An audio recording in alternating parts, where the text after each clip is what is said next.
Sound check 1 2 3. Sound check 1 2 3.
Good afternoon, everyone. Welcome to the City of Hamilton Emergency and Community Services Committee meeting for February 5th, 2026. We do have quorum for today's meeting, so I'd like to call this meeting to order. A reminder that all electronic devices are to be switched to a non-audible function, which I'm doing now, during committee meetings. May I please have a mover and a seconder to approve the agenda as presented? Moved by Councillor Wang, seconded by Councillor Jackson. Are there any amendments to the agenda? Seeing none, we'll call the vote. It's a show of hands. All those in favor? And that is carried. Thank you. Declaration of interest. Are there any declarations of interest on any of the items before the committee today? Seeing none, we'll move on to item 5, which is the approval of the minutes of the previous meeting for December the 4th, 2025. May I have a mover and seconder to adopt the minutes of the December 4th, 2025 meeting of the Emergency and Community Service Committee? Moved by Councillor Wang, seconded by Councillor Nan. Any discussion on the minutes? Seeing none, we'll call the vote. Show of hands. Excuse me. Okay, we're moving on to item number 6, delegation. 6.1 is Richard Robertson, Director of Research and Advocacy, B'nai B'rith Canada, respecting the development of a national youth digital literacy program. This is an in-person delegation.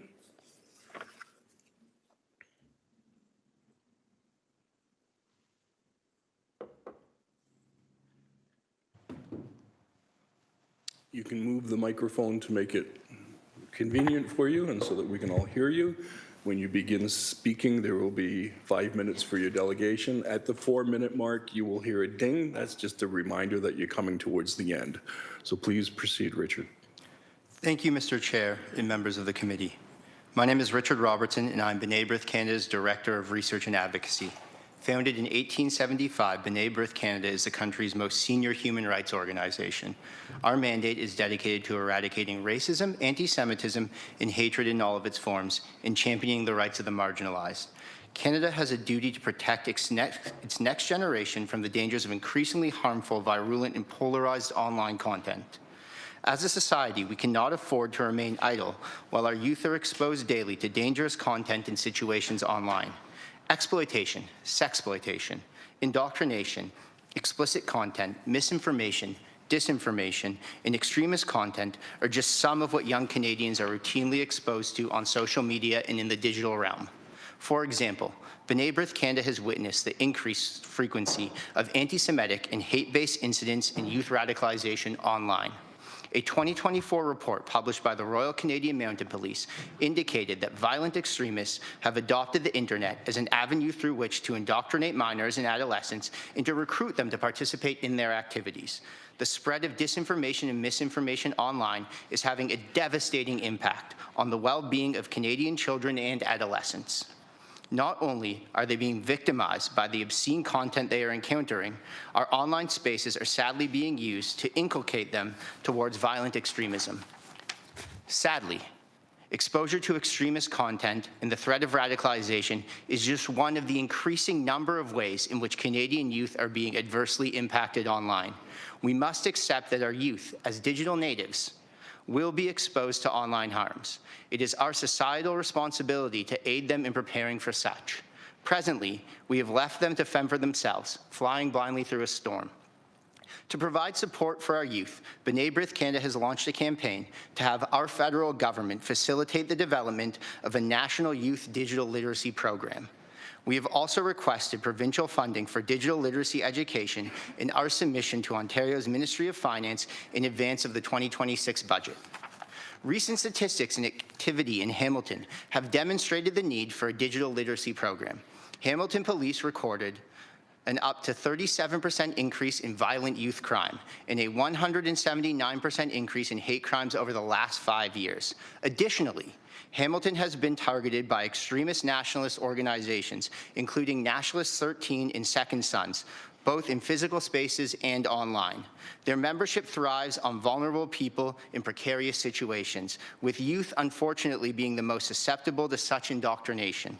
We need to ensure that our youth are equipped to thwart the advances made by these organizations to join their ranks.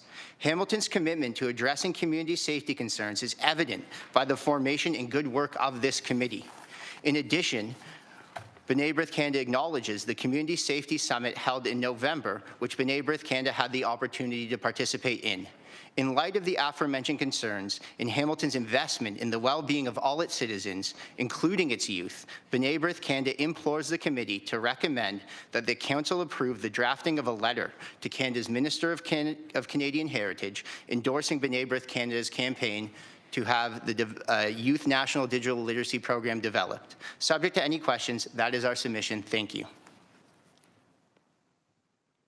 Thank you, Director Robertson, for your submission today. We do have one councillor so far. Councillor Tammy Wang, please, your mic is on now. Thank you. Thank you for your delegation today. I wonder if you could just give us a sense as to what is your expectation in a digital literacy program? Because I recognize that there's a lot of different ways to go about this, so I wonder if you can just share a little bit on your expectations of what that looks like, please. Absolutely. So there is fantastic work that's being done by stakeholders in this sphere to create programming that helps to inform youth and to combat some of the online harms that youth are being exposed to. However, right now that's an ad hoc or piecemeal response because our youth are not being afforded the opportunity to have that programming presented to them in the most effective way possible. We're calling on the federal government to ensure that our youth are being presented with the amazing resources. We want to create a buffet or a menu. I find that food analogies are always effective. And then have youth be brought to that so that they can be exposed to all of the knowledge that has been developed. We really need to get at the root of this, and we need to ensure that youth are being presented with the options available to them as digital natives. Okay, thank you. My second question through you, Chair, is a question around just trying to understand, because as we hear in the media, countries like New Zealand and Australia have already put like a social media ban, which is not the same as what you're saying. The provincial government has put a ban on cell phones in classrooms. Again, not the same as what you're saying. So I think this is where I'm still trying to understand the differences and what is the real extent to your campaign, because does that look like a curriculum, or does that look like it's supposed to go through the provincial government's education system? Like, again, I'm just trying to tease out what does that potentially look like. Through you, Chair? So through I'll start with the latter and then go to the former. Through consultations with the federal government, we believe that the best place for a program like this to be facilitated is through the Department of Canadian Heritage. We believe that this is needed at the federal level so that it can be available to youth across the country, including here in Hamilton. And the development of it is really about facilitating access to resources that have already been produced and ensuring the amelioration of those resources so that they relate to a Canadian-specific context. The bans that we've seen in Australia, the efforts to keep cell phones out of classrooms, those might have a positive effect, but our youth are digital natives and they will find their way online. The statistics don't lie. And so we accept that as a reality, and we're trying to mitigate the damage of stuff. The online realm, even social media, can be a utility for our youth. We need to empower them to take advantage of that by preparing them and inculcating them against some of the negative aspects of the digital and online realm. Oh, okay. My last question through you, Chair, is have you connected with MP Lisa Hefner on the Mountain? As her background is a journalist, and I have heard her speak about digital literacy in the past, perhaps not in a youth context, but definitely she has also looked at it from a privacy perspective and that sort of thing. So I wonder if she might be a good champion as well for you. Have you spoken to her at all? We have not yet, and I will instruct my team to follow up specifically with MP Hefner. We are in the initial phases of this rollout, so we have been connecting with members of government, as obviously at the municipal level, at the provincial level, at the federal level, and with stakeholders in this sphere. And we will continue to roll out this campaign and make further connections. So thank you for that recommendation. Thank you. Thank you. Those are all my questions. Thank you, Councillor. The next speaker is Councillor Tom Jackson. Councillor, your microphone is on. Thank you. Good afternoon, Chair Clark and Director Robertson. Nice to meet you. I'm very familiar with our two temples in Hamilton, Anshe Shalom, the Jewish temple, the other Jewish temple as well, and our local Canadian Jewish Congress, and a lot of the leaders of our community. So thank you for being here, but can you further clarify for me? You're with B'nai B'rith Canada, so your plea is at the federal level. Are you making the rounds, if you will, taking your trip to various municipalities? Can you help me understand? You've landed in Hamilton, or there's a Hamilton connection. I'm still trying to understand your overall ask and what is expected at the municipal level when you're part of B'nai B'rith Canada with the federal hopeful advocacy. Through you, Chair Clark, please. Thank you, Councillor. Director Robertson. Absolutely. And I am a proud member of the Adath Israel Synagogue here in Hamilton. That is my connection to Hamilton. We are a national organization. We are doing the rounds at the municipal and the provincial level. We find that with these grassroots initiatives, demonstrating support and endorsement right across the country helps the federal government understand and appreciate the need for campaigns such as this and the development of such a program. We've chosen specifically to come to Hamilton today because of the good work that Hamilton has done thus far in its efforts to focus on combating hatred and to ameliorate the well-being of all of its citizens. Similarly, we've been before the City of Ottawa as well because they developed a youth empowerment policy. So we will continue to reach out to relevant stakeholders at all levels seeking endorsement for this campaign, specifically here today because of the good work that this committee has done, and we hope that you can be a leader in this fight. Thanks, Director Robertson, and my apologies for my ignorance of not recognizing your local citizenry. So, do you have, if you will, a formatted script, a motion that we could take under advisement, pass on to our staff, and see what we could possibly do with that? Because I think, Chair Clark, that would help us enormously, or at least it would help me, not speaking for my colleagues. Certainly, we wrote to the mayor.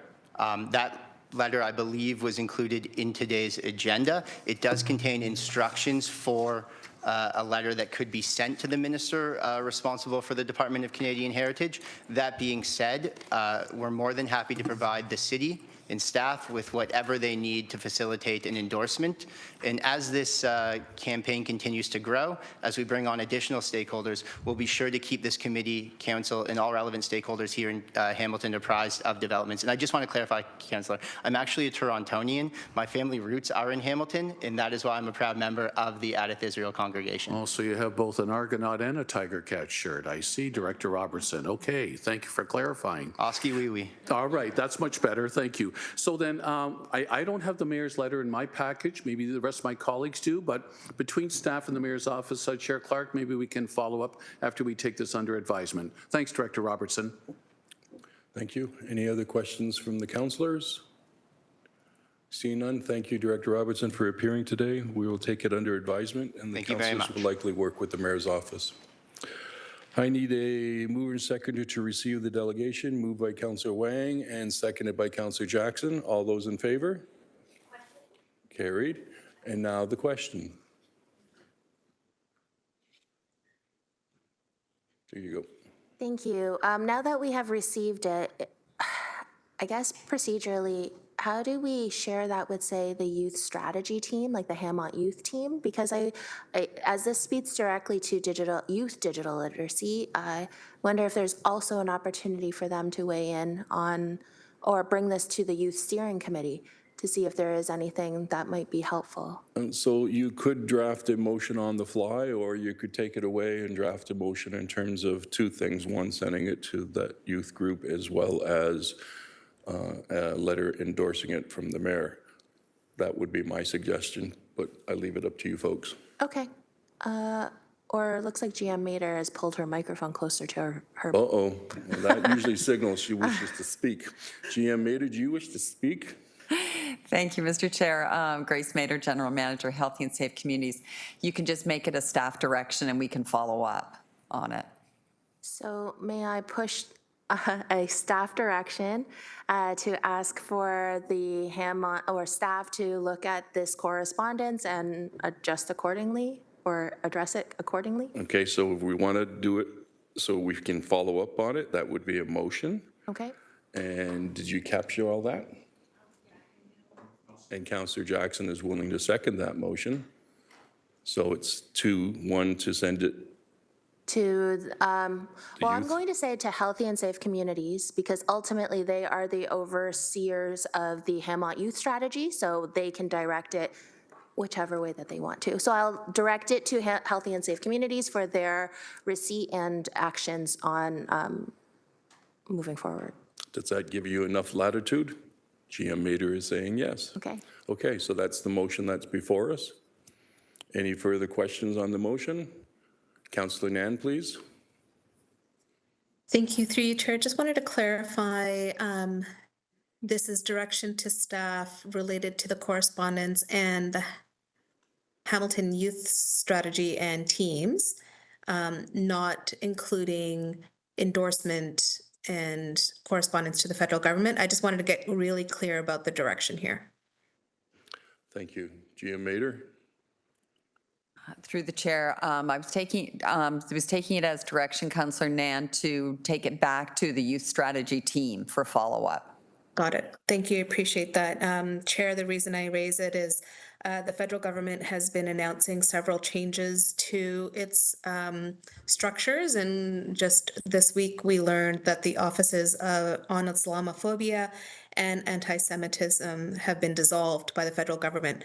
So there may be other advocacy work as it relates to our safety and well-being strategy, and specifically our hate mitigation efforts and strategy as a municipality, that we need to look in totality before we do any advocacy work with the federal government as it relates to our municipality, as well as other issues around hate.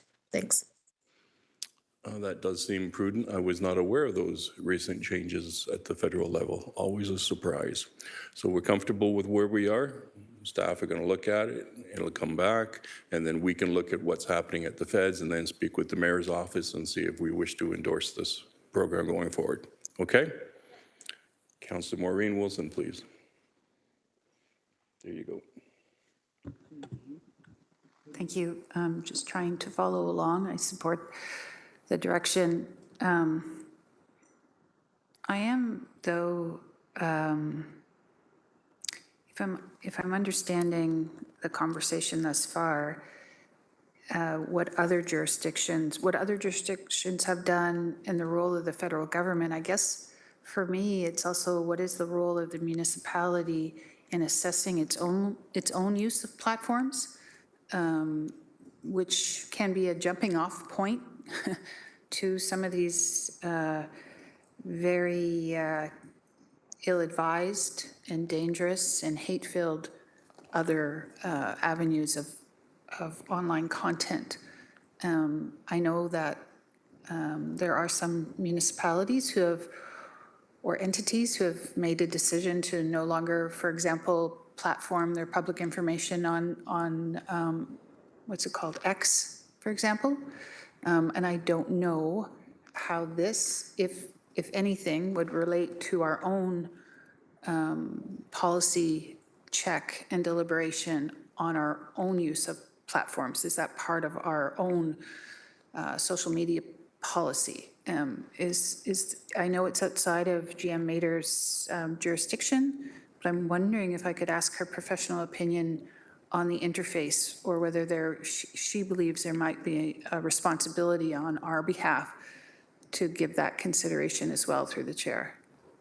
That question would be in order. Go ahead, GM Mater. Through the chair to Councillor Wilson, I think that's a great point, though, and I think there is a lot of interface with it, and that is something we can follow up with Director Heather Anderson and that, and the communications and that, and see if we can bring something that's more inclusive regarding that back.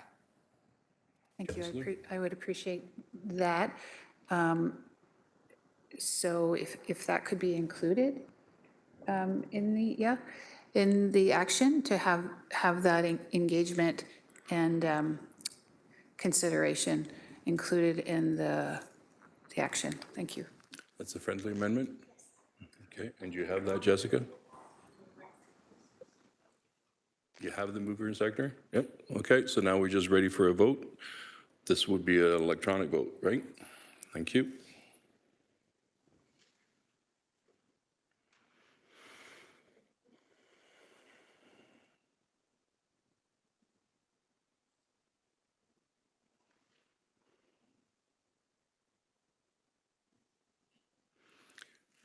And I would suggest, GM Mater, that at the appropriate time, you'd get back to Director Robertson, just so he knows what we're doing, and follow up to his presentation.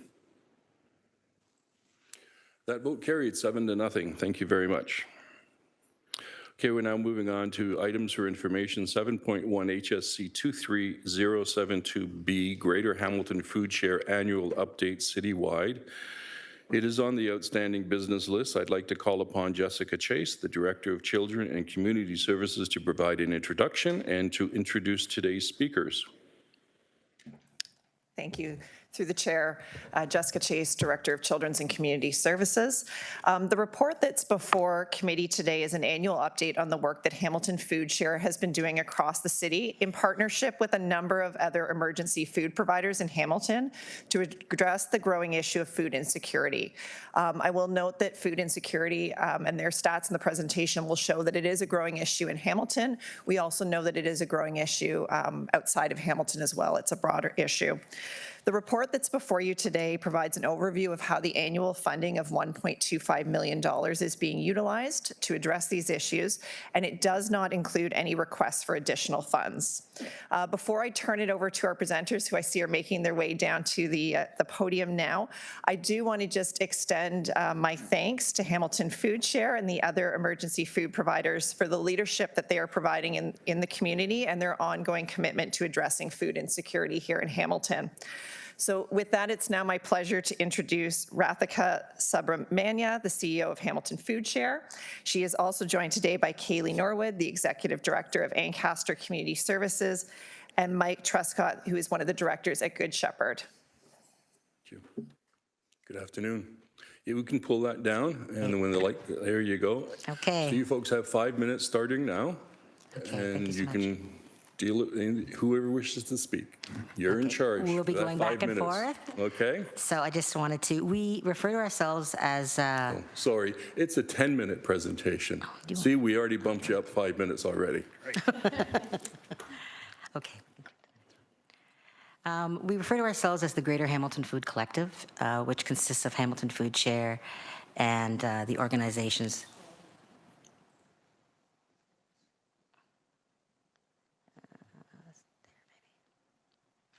There we go. We used to be called the former Emergency Food Network. I don't know if that term is familiar.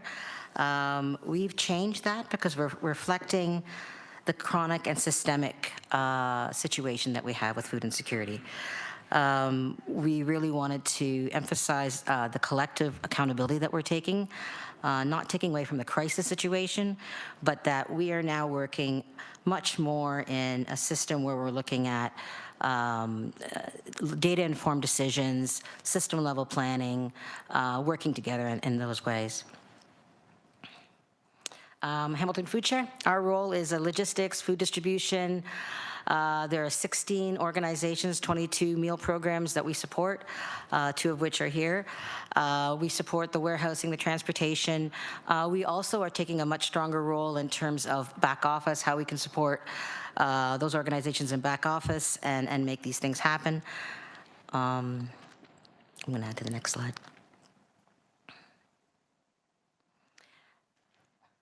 And that is you, Mike. Good afternoon. As you see in the slide, between July 1st, 2024 and June 30th, 2025, 519,301 pounds of food was purchased and delivered across the Greater Hamilton Food Collective, including cultural appropriate foods. For the past couple of years, our objective has been to better meet the needs of the diverse population we serve. By purchasing staple foods like rice, dried beans, and lentils in bulk, and by sourcing herbs and spices, we help households enhance both the flavor and enjoyment of their meals. In that same time frame, 441,190 meals were served across the Greater Hamilton Food Collective, an average of 1,209 per day.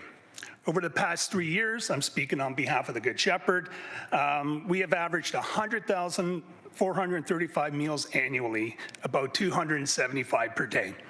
We believe programs like this do more than provide food. They offer hope while strengthening dignity, health, and a sense of community connection.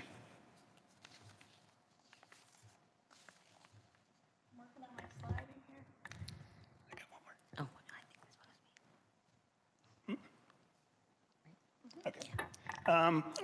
Working with the same time frame, the food banks of the Greater Hamilton Food Collective supported 15,515 unique households. This achievement reached 37,221 unique individuals. In comparison, the Good Shepherd Venture Center served 7,365 unique households, representing 47% of the network. This support reached 19,770 unique individuals. The majority of households accessing the Venture Center on Cannon Street reside in Wards 2 and 3, highlighting the center's significant role in supporting these communities. I also wanted to add to what Mike has said. When we look at it per month, we're looking at almost 19,000 individuals accessing our food banks in a month. And to give you that visual, it's the new TD Coliseum, full capacity, is about 18,000, close to 19,000. So you want to imagine the full Coliseum, hungry people, and 1/3 of those are children. We are very glad and to thank you for the $1.25 million that the city is providing for food, staffing, and infrastructure within the next year and so on. It's a lot of work. It's a lot of collaborative work we're doing together to make this happen and to make it work well. It's going to be a more difficult year because in the past, the 625 that the city has provided has actually been 6 months at a time. So the 625 for food this year will now be extended for the full year, and we're going to get back to you and let you know how we're able to make that happen.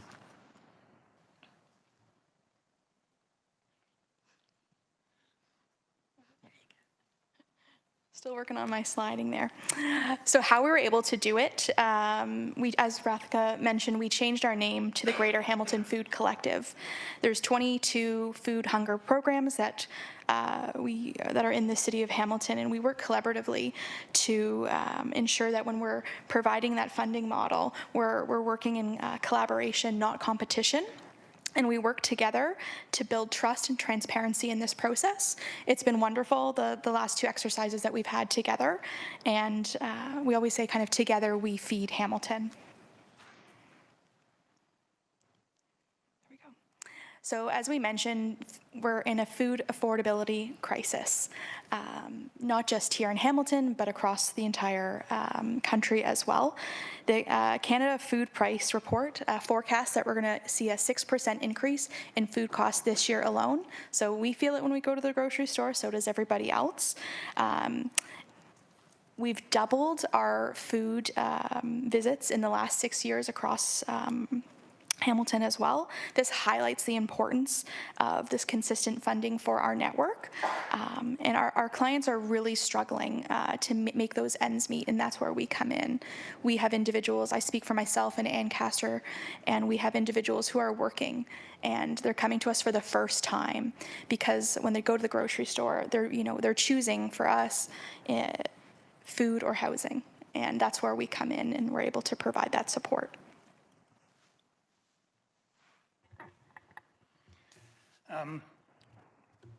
As you know, rising inflation, housing costs, and food prices have increased economic pressure and uncertainty, leading to greater reliance on the local food banks. As the theme is being shown here and demonstrated, Hamilton is not exempt from this. This growing demand is being experienced across all neighborhoods in the Greater Hamilton area.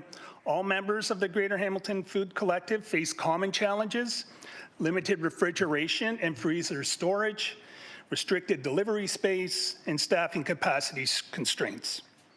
Addressing these challenges requires a collaborative approach to support strategic planning and problem solving, ensuring the best practices. The collective meets monthly through 2 forums. We have a leadership committee and a logistics committee.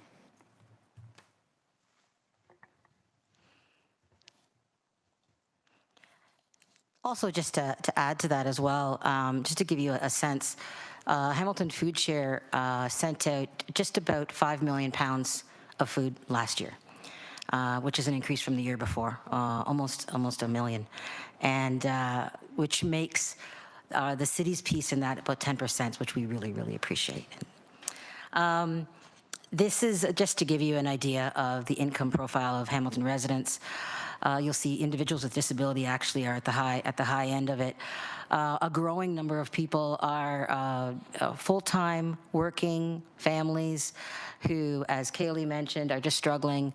And we're, I think, at 6% or 7% increase overall all the way across the food bank. Some of them considerably more from year to year. I think it's been close to 30% since the pandemic. So it's an enormous increase.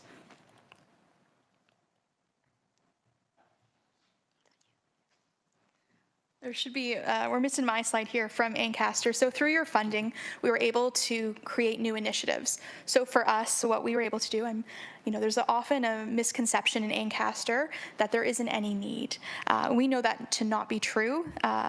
Since 2020, we've seen a 329% increase in people accessing our food bank here in Ancaster.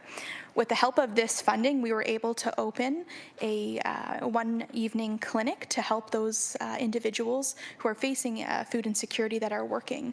We're one of the only ones in the city offering that evening support to kind of meet people where they are and help reduce those barriers to service.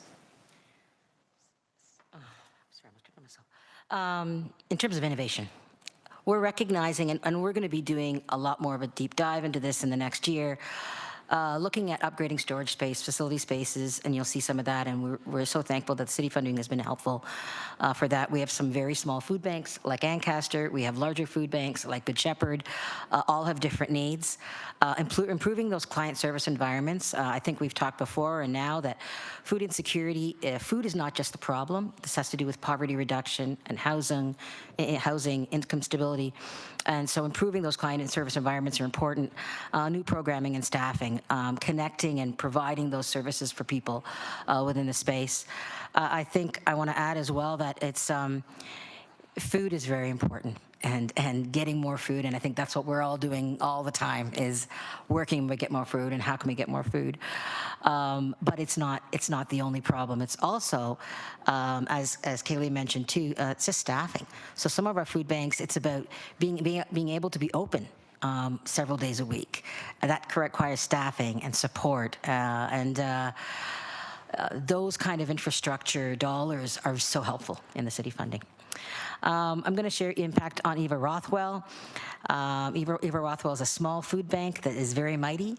They've gotten new freezers to expand their storage, improve lighting, and staff support. And you'll see staff support is something that across the board is something that's been required. Hamilton Jewish Family Services, very similar. It's allowed them to get a part-time assistant. When you're looking at food banks that were started by volunteers, maybe one or two people, and it's a really impressive sector. I've worked in other sectors as well. And when you have people who have a full-time job and yet come and spend all their time, working at this food bank, and sometimes it means they don't really take much vacation, they don't take time off. One or two individuals can just make a world of difference. The impact, the Good Shepherd, we've seen a 40% increase since 2022 in terms of people visiting the food bank. The picture here we have is a cooler. It's a great example of how the funding invested the funding we get from the city is invested responsibly and effectively. It's an opportunity to safely handle perishable items, reduce waste, and improve operational efficiency.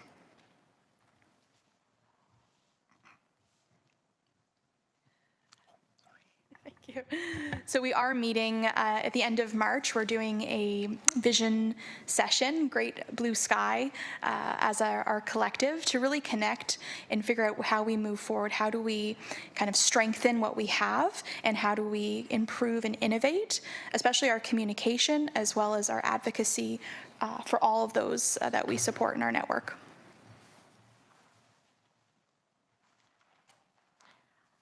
Just looking ahead, so when we talk about proactive planning, it's also that deep dive that we want to be able to do. Where are the gaps?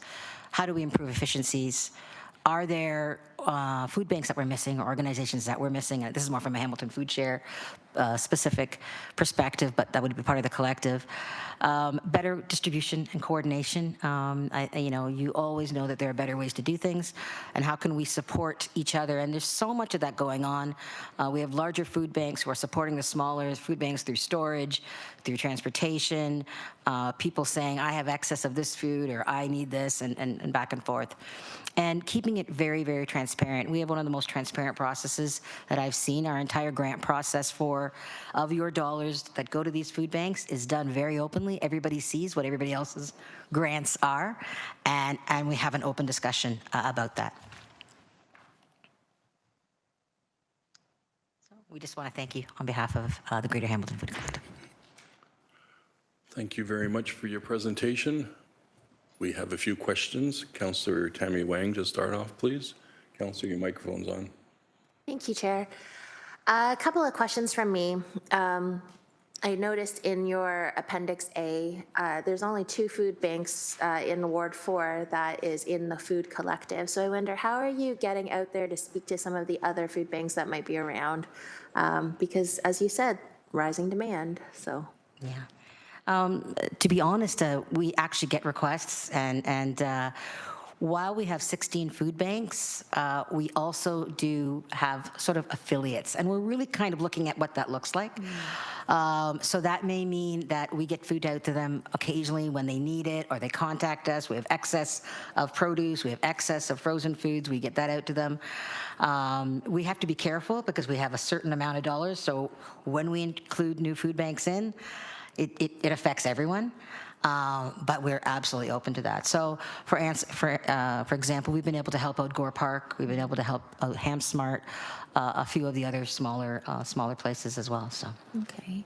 And in your blue sky thinking, can you give us a sense as to what this looks like? Because I get that at the end of the day, I suppose the goal is that you guys are out of a job, right? So if that's what ultimately what that blue sky thinking looks like, but I guess I just want to understand what are your thinking, or what is your expectation on how you get there? Through you, Chair? You want me to start? Go ahead. Yeah, I think for us right now, it's looking at, the goal, of course, is to not have food banks.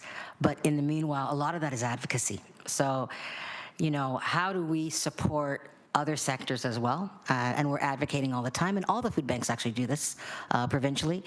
And we go to Queen's Park, and we speak there as well.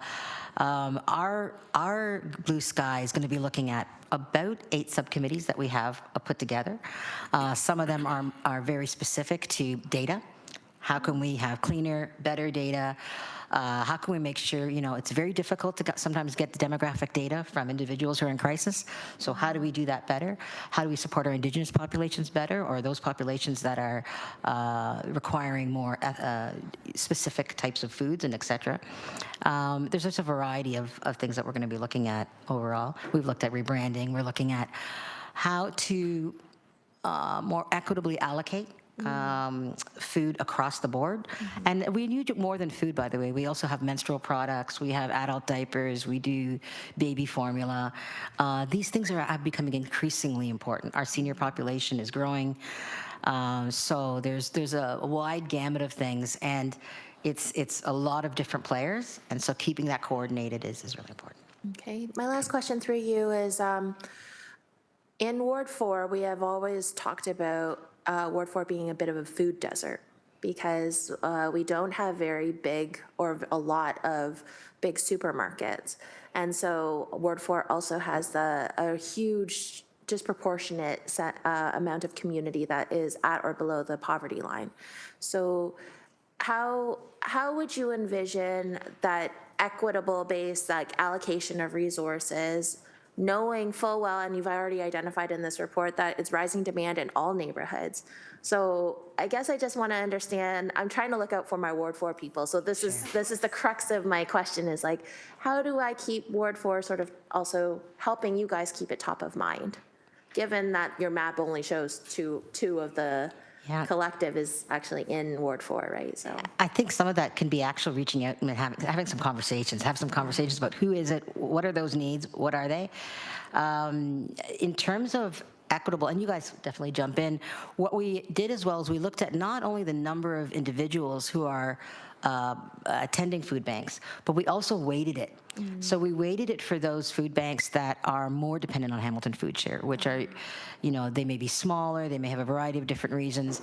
And some of the larger food banks actually have taken a little less to balance that out. And that's where it's just been an amazing collaboration. So we do have a few food banks that are 90%, over 90% dependent on the food that comes through us. And others, maybe it's like 40 or 50. okay, thank you. Those are all my questions. Good Shepherd's at 32% reliance on the food share. We're fortunate to be connected to some good sponsorships beyond, so that's how we sustain. You good? Okay, thank you very much. Councillor Tom Jackson, you're up next. Your mic's on. Thanks so much, Chair Clark, and thank you, Executive Director Subramanian, for being here, and Representative from Good Shepherd Truscott, and Ancaster Representative Norwood. Just a few questions, and your presentation has intrigued me. Representative Norwood, I must admit, so forgive me, I'm shocked by what you said about Ancaster. When I drive through Ancaster, I see a lot of opulence. So do you want to elaborate on that a little bit for me, please, through you, Chair Clark? And I'm being as respectful as possible, but I would think Ancaster, if you look at our community, may be one of the more opulent areas of our city. Yes, that's often what's associated with Ancaster is affluence. But in any community, we have pockets where people are still in need. So for us, a lot of our clients that come to us are individuals who live in Ancaster, but they're both working. And this is why we've seen such a spike, especially since the pandemic, where at first it was people were being laid off and they didn't know where to turn. And now it's, I've lived in Ancaster my whole life. I have this house, but how do I sell my car but to pay for my food? But then it means I can't get to work. So that's the kind of crux where people are in, and that's where we come in. And I will say there are 2 city housing subsidized units in Ancaster, especially for seniors. So those are our clients as well. We help bridge that gap. Thank you for explaining that. Clears the picture a little bit for me as well. So good work. Executive Director Subramanian, you're talking about, with the new title about the collective, is there cross-collaboration across municipalities, or what you do in Hamilton is what you do in Hamilton, or I think of Food for Life in Burlington, Halton? Can you help me understand any further collaborations through you, Chair Clark, please? Thank you. Yeah, we actually collaborate quite a bit. We collaborate a lot with KW Food Bank, Mississauga. We receive foods from them and back forth. We send extra food if there's a time where we have extra, and that can happen when the food pans can only take so much, or we get too much coming our way. We send it down to Niagara, St. Catharines. We're a member of Feed Ontario provincially. And Food Banks Canada, we just achieved our accreditation, which we're very pleased to have. And so those are some of our key. There's constant collaboration and sharing and within that world.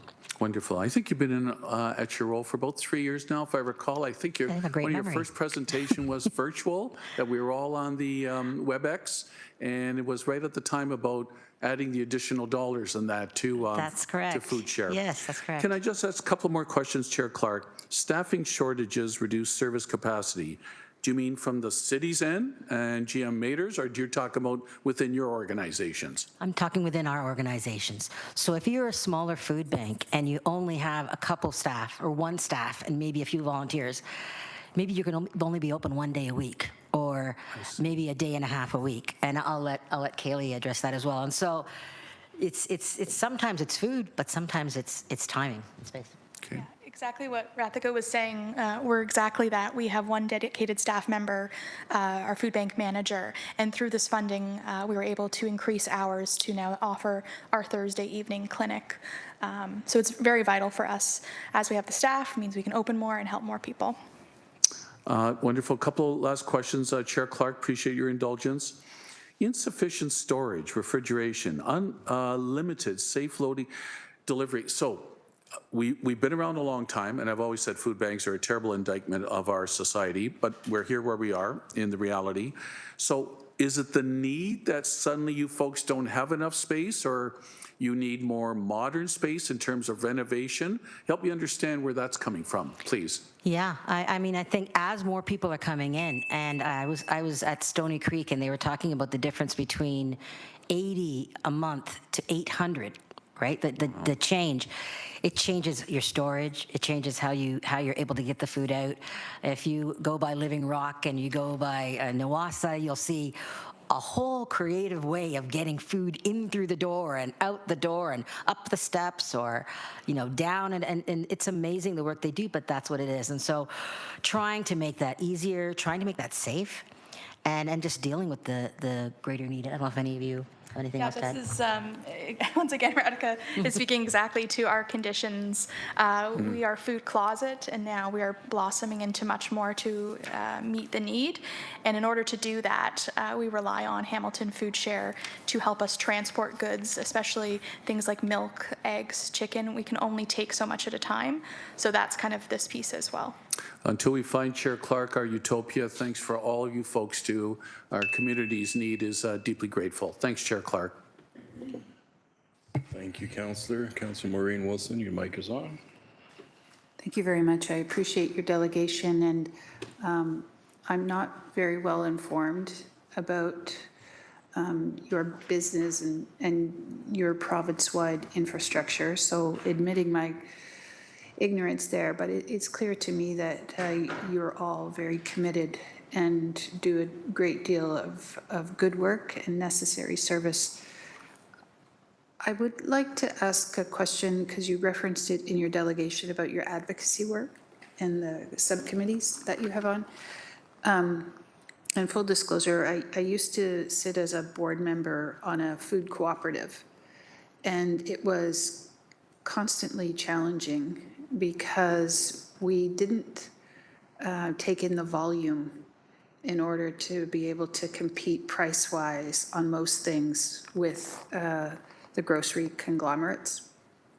And so with respect to your advocacy work, I'm interested in whether your groups have taken a position and or are monitoring a position that Canada's Federal Competition Bureau is investigating the Westons and Empire Food. So the news reports tell us with respect to restrictive covenants, sometimes called property controls, and what that means for competition and ultimately for places like perhaps Ward 4, where there are food deserts, and ultimately for the price of goods and services in the form of food. Are you active on that file? You know what? This is food for thought. This is what our Blue Sky session is about, is having the opportunity to have conversations about where we want to direct the advocacy. Our advocacy has traditionally been more around individuals in terms of the social service supports, the housing, the things that we know are actively creating this situation for them. But yeah, I don't know if either one of you want to add to that. Yeah, and that's part of why kind of pre-COVID we had our emergency network, and this is why we're transitioning to our collaborative and collective, is because that's a piece that we really want to dive into. Yeah. We worked in silos, each food bank, especially through COVID, just trying to survive, and now it's okay. What is our role as a network for individuals in Hamilton for that exact piece and addressing deserts? I believe also Alex Wilson, there's a kind of food desert in Dundas as well, I recall when I worked in the area, as well as Ward 4.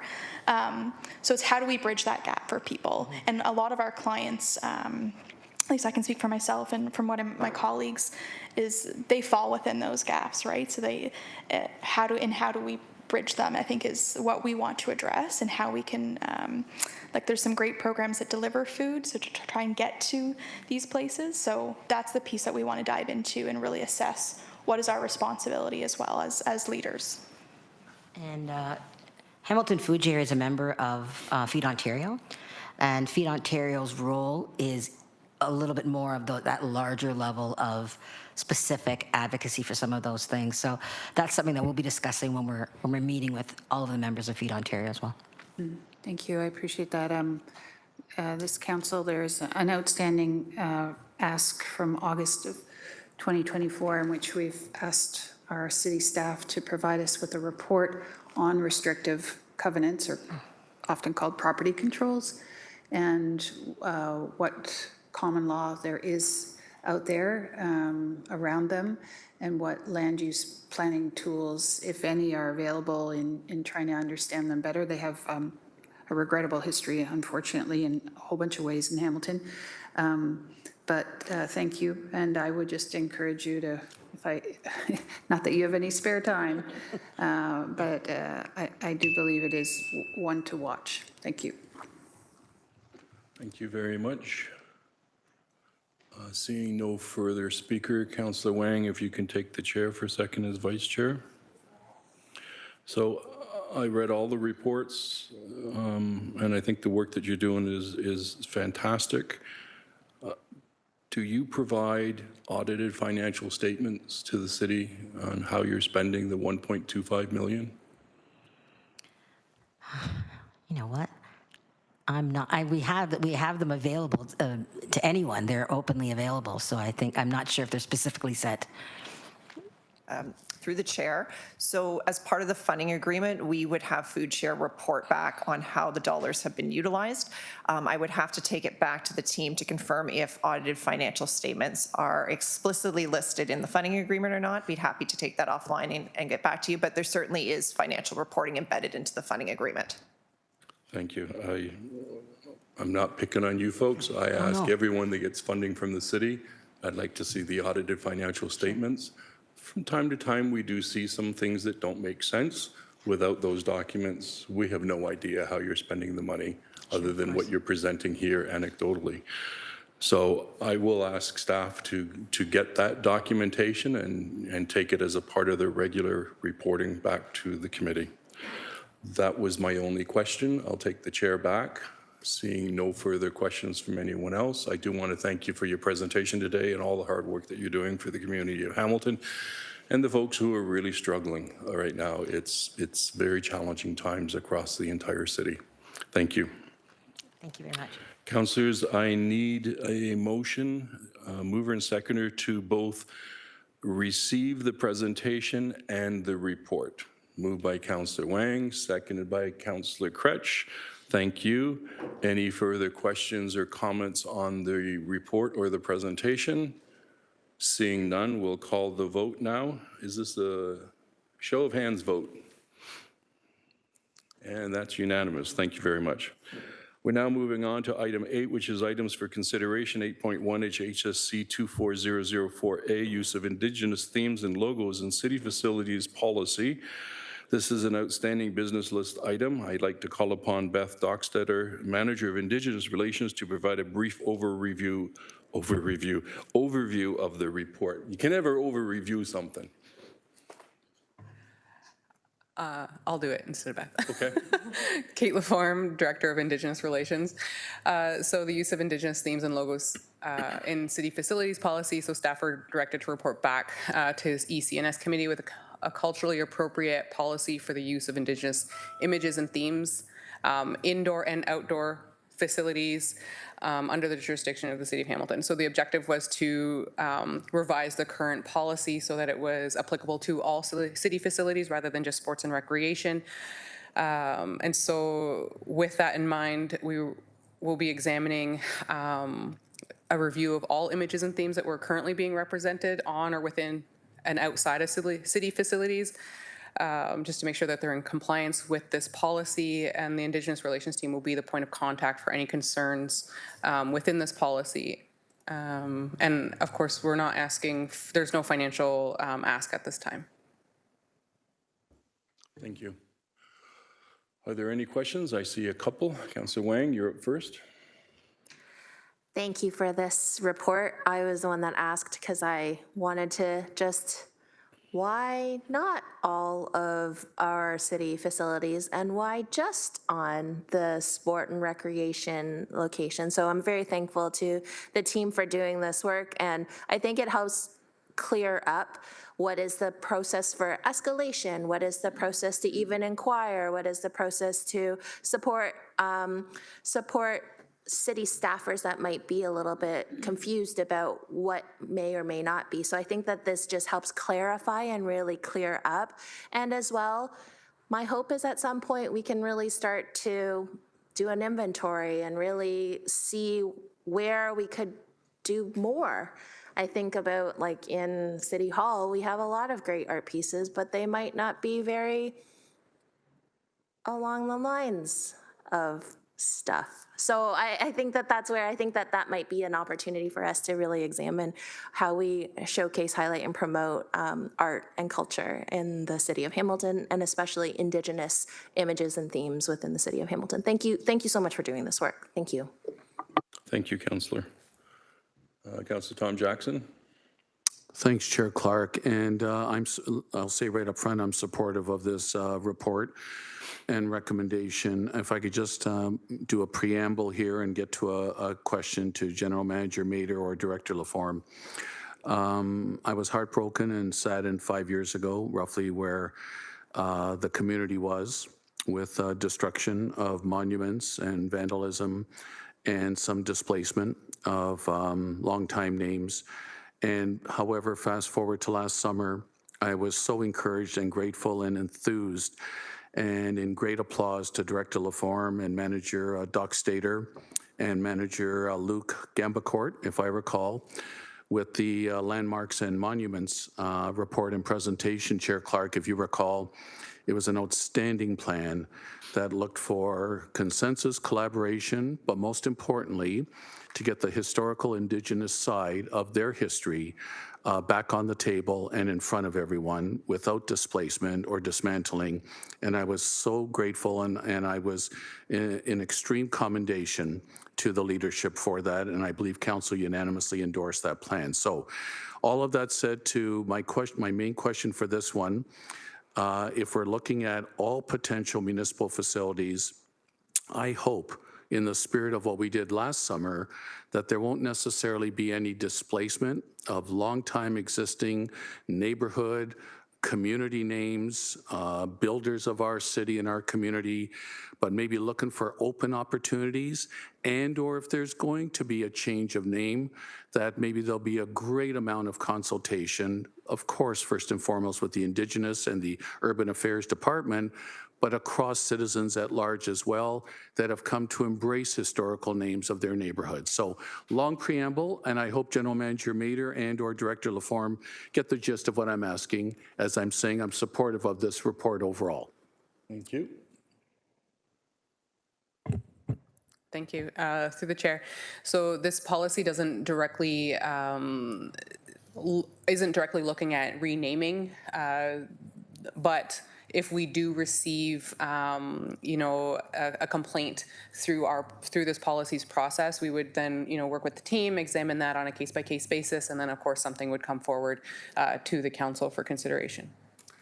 Director Laforme, thank you for that. You've raised my comfort level to where I wanted it to be. And if I could just conclude, Chair Clark, in a recent example, this council was gracious enough to support, and we did consult with Urban Affairs, Mohawk Sports Park. Leuna was kind enough to donate a good deal of money towards the further maintenance, wanted their name on it. We consulted before it came to the facility naming subcommittee. We consulted with Urban Affairs, and the Mohawk Sports Park name of the 100-acre park was retained and maintained for generations. And Leuna was placed upon the 4-ice pad, the Leuna 4-ice pad at Mohawk Sports Park as well. And I just think that's such a glorious way for our community to move forward. Thanks, Chair Clark. An excellent compromise, no doubt. Any further questions or comments on this item? Thank you to the staff for bringing it. I need a mover and seconder to put the report on the floor. Moved by Councillor Wang, seconded by Councillor Kretsch. This would be an electronic vote, please.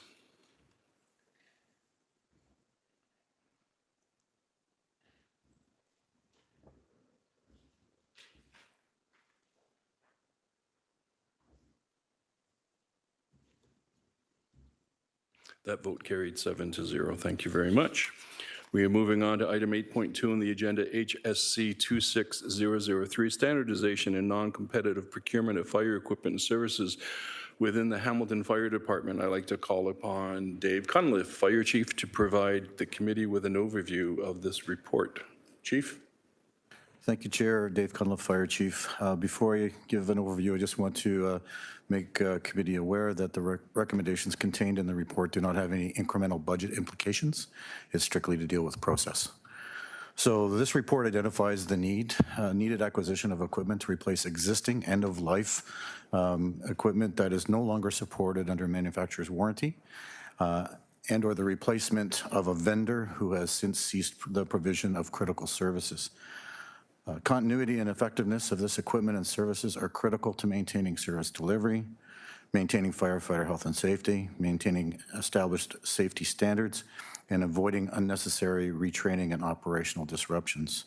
Specifically, the Fire Department is recommending Ontario-based vendors who are the exclusive Canadian suppliers of the required thermal imaging cameras and positive pressure ventilation fans, and the manufacturer identified preferred vendor for the provision of cleaning, inspection, and repair of our bunker gear be approved as a single source of supply through June 30th, 2027.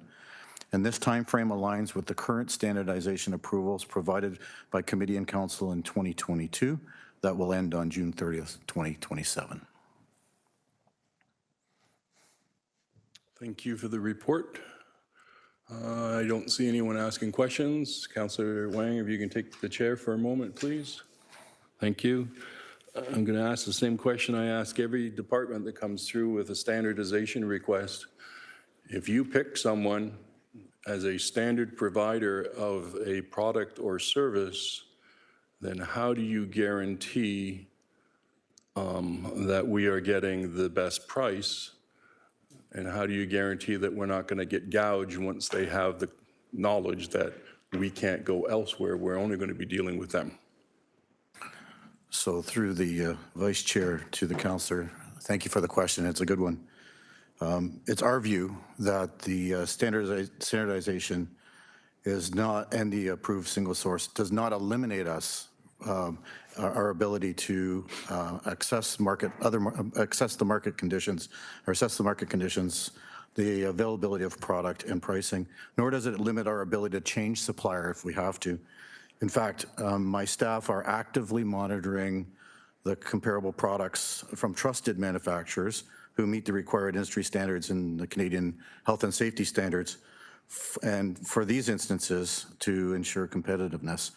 When discrepancies are found, staff will bring them to me, and along with recommendations for a change. And I have an example that will demonstrate exactly what my staff are doing and how we deal with it. In 2024, we had an open purchase order with a firefighting apparatus manufacturer. And they started to play games with the price, and they also started to play games with the delivery.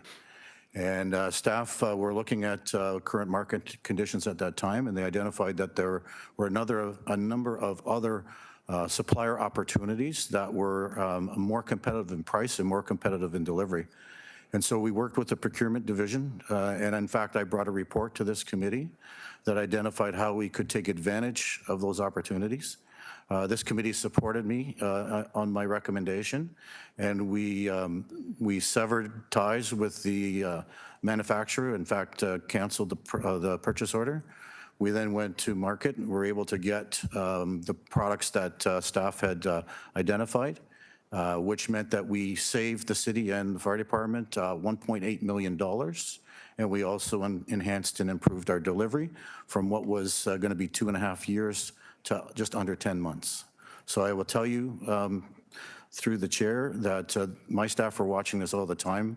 It is a very tight market when it comes to the manufacturing and distribution of firefighting equipment. And so we need to make every dollar count. Thank you, Vice Chair. I appreciate the response from the chief, and I'm glad to hear of an example. But my concerns still, without having a formalized policy from the City of Hamilton in terms of how we select and how we determine non-competitive procurement, My fear is that as we standardize more product, we're going to have an issue. It's great that your department's doing it. I'm not sure other departments are doing it. Once it's standardized, it out of sight, out of mind, and it becomes kind of a matter of complacency. So I appreciate what you're doing. I'll continue to raise my concerns with other divisions as they're coming forward with standardization.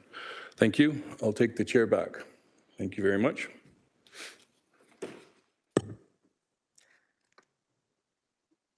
There we go. No problem. You're on? There we go. Thank you. There you go. Thank you, Chief. Through you, Chair, just another question, just to put a finer point on it. When you were saying and giving the example of how your staff do a jurisdictional scan, and especially because it is very specialized equipment, I hope that you can share with us that you're also looking at a Hamilton context, an Ontario context, and a Canadian context for any and all of these equipments, just to help with just putting, like I said, a finer point on how your staff might do these jurisdictional scans.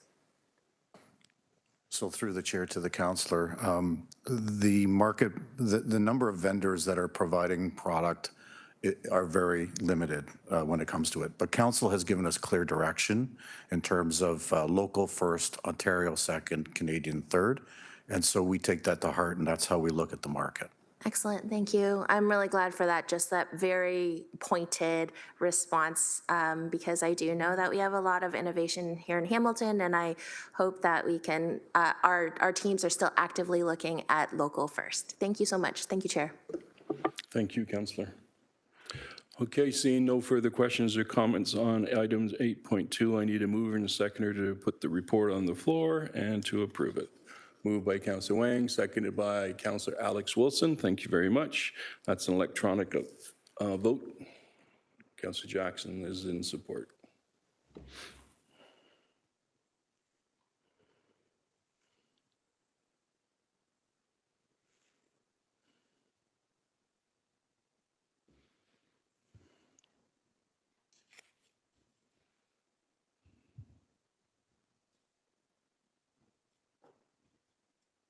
The vote carried 7-0. Thank you.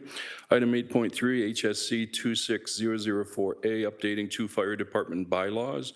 I'd like to call upon Dave Cunliffe, Fire Chief, to provide the committee with an overview of this report. Chief. Thank you, Mr. Chair. Through you to committee. This report has 2 recommendations regarding the updating of 2 specific bylaws for the Hamilton Fire Department. The Fire Department is regulated by the Ontario Fire Protection and Prevention Act, in that it speaks to the fact that municipality having a fire department needs to have an establishing and regulating bylaw. As such, this bylaw is updated from time to time based on changes, not only in legislation, but in terms of changes in how we need to operate. Specifically, the province of Ontario 3 years ago identified the requirement for certification of firefighters in the province of Ontario. That certification component is coming into effect as of July of this year, with a second component for technical or specialized rescue coming into effect in 2028. Part of that is the Ontario's Fire Marshal's Office has directed the fire departments in this province to update the establishing and regulating bylaws to be specific in terms of the level of training that each of the departments will be training their folks to, as well as then the core service update based on the level of training.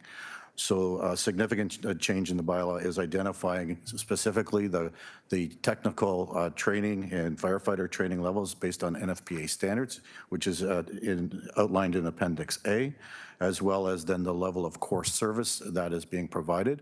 I will tell you that the level of core service is and the level of training was based on committee and council's direction over the last number of years that council has expressed to me that very happy with the level of service.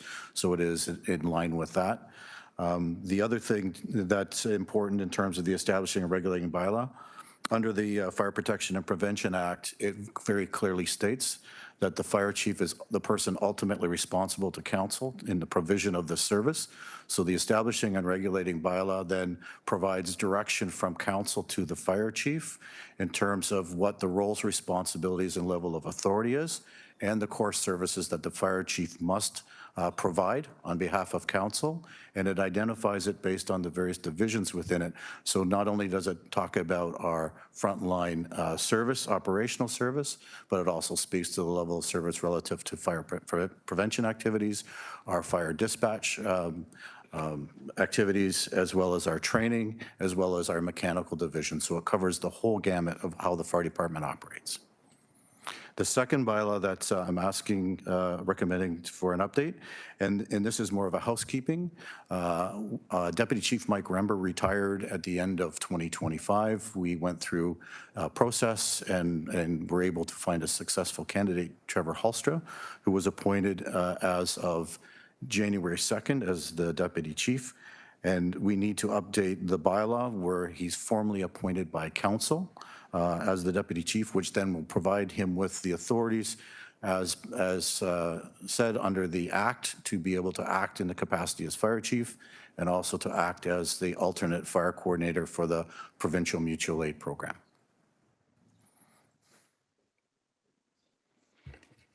Okay, thank you, Chief. Excellent explanation. I'm not seeing any questions until Councillor Wang. Thank you, Chair. Just a clarification. So we are essentially removing the old bylaws and putting Appendix A in and Appendix B in. Is that correct? Chief? So through the chair, in terms of the process of us working with legal, we're repealing the two bylaws that are in existence. And we are creating new bylaw with the appendixes, as you've seen, and they will be renumbered. To 26 dash blah, blah, Correct. blah, blah, blah. Okay. Correct. That way we didn't need to have a red line version or anything like that. It's like a brand new, exactly all of the things. Okay, Correct. perfect. Thank you very much. That was all. I just needed that clarity. Thank you. No problem. Thank you, Councillor. Any further questions from anyone around the table? Seeing none, I need a mover and seconder to approve the report. Moved by Councillor Wang, seconded by Councillor Nan. All those in favor, please. Electronic vote.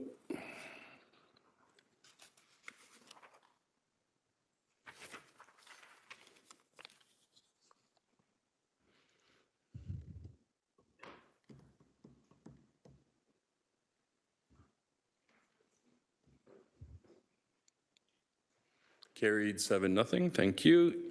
Item 8.4, amendments to the outstanding business list. This is items considered complete and needing to be removed from the OBL.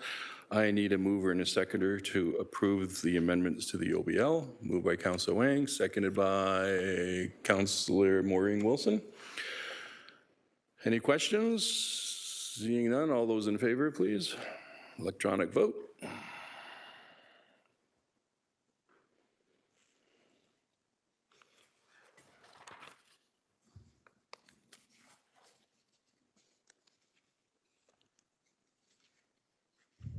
And that carried 7-0.